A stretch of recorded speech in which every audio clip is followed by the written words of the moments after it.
Have you ever wondered how does the Malay makcik you bought nasi lemak from lives her life? Or how the Gina auntie who yells for lower price at the market beats her kids? Or even the Indian uncle who fast raps his way to order his kopi or kosong and roti telur cooks his curry? You don't? Me too. No worries. I'm here to rate how chill each race is in Malaysia. I have a high chance of slipping out something offensive or even racist statements that can grant me jail with no parole. But I'm still willing to take the risk cause I'm speaking with the knowledge of stereotypes, which ultimately means they're not entirely true. And I wonder how many people I can offend. First off, the largest ethnic group in Malaysia, Malays. You can usually find them beside the road selling nasi lemak or sirap bandung or some fried chicken and ikan lekor with some lalat flying around trying to give you explosive diarrhea after you consume them. Or they usually spawn in the little huts they build without license trying to make a living out of it by selling nasi kandar and disappear for eternity just after a few months of business. It doesn't matter what tangible items they sell, the most important thing you want to look out for is their way of saying thank you. No, they don't say thank you like thank you. They say like how you see a stray cat on the street and thank you after buying their overly sweet antibiotic light blue lemonade. Another point that makes them chill is, have you ever heard a Malay that yells at their kids? Or better yet, just the slightest raised voice through their throat? No, right? The only time you can hear their loud voices are when they're laughing. They can see their house being flooded and still be drinking their teow ice ikatopi with no sweat on their forehead. The most sensitive thing you can talk about is religion. Talk shit about it, and you're dead. I believe some Malays are open-minded and they are chill to be with, but some are traditional and prefer the conventional way. Maybe they are loyal to their beliefs and I really respect that. However, when some old heads and some extremists see a bit of shoulder being exposed, they will get all enraged and go, tak boleh, ni haram, haram, no, and just can't accept the fact that there are other cultures than theirs. Next, Chinese. As a Gina myself, they're not so chill. They can be the most annoying race you ever seen and it might be the Asian genes in them. You know doctor, don't talk to me. Gina moms rotan their children for not getting an A+ in ed maths and the children proceed to get hit harder by their dad for accidentally spilling a cup of rice while cooking the rice. I mean, I would beat the living shit out of them too cause a bag of rice is not cheap now, you know. And in the restaurant, they don't care how the public view them. They just fucking yell at their kids. Or at least for me back then lah. Listening to Gina auntie uncle when they're at kopitiam is like listening to the radio finally announcing World War II is over. Their laws are wild.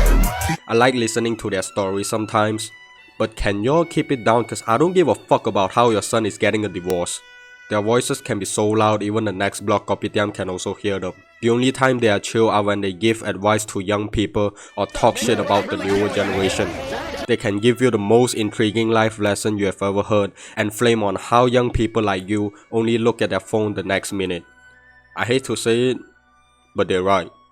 And Ginas hate troubles. Whenever they see someone needs help, they will turn their head around and walk the other way cause no money is involved in giving assistance. So most of the time they seem to be rude, but in actuality, some of them aren't. They're just stressed and depressed and paranoid. But you can't blame them cause we are living in an evil world. Anything bad can happen to you. So it's best to only look after yourself. But some are so rude they deserve to be treated with the electric chair. Indians. One of my favorite ethnic groups next to black people. Why? Cause they are naturally funny like black people. And they are basically black too. They are the black people in Malaysia, but instead of getting offended by the N-word, they will pinch your head against the wall if they ever hear you say the K-word. What's the K-word? I don't know. Kikoman. They chill not because they are nearly black. They chill because of the way they nod their heads side to side when they agree on something or give affirmative responses.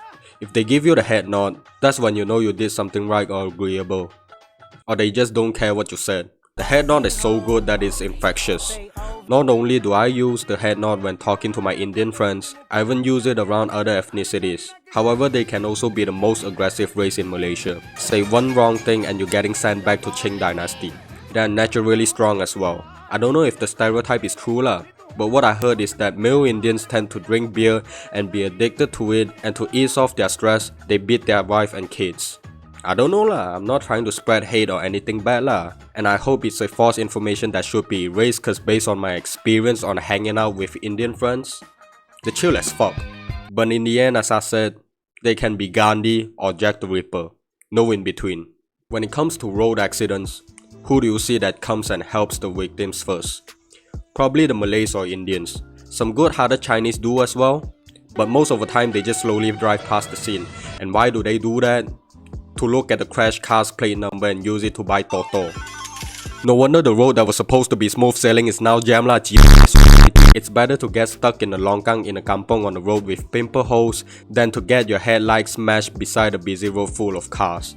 At least an old Malay uncle with his 20-year-old motor will help you to buy roti and call a tow truck for you. And now, I'ma reveal the overall results for each race. Malay, chill.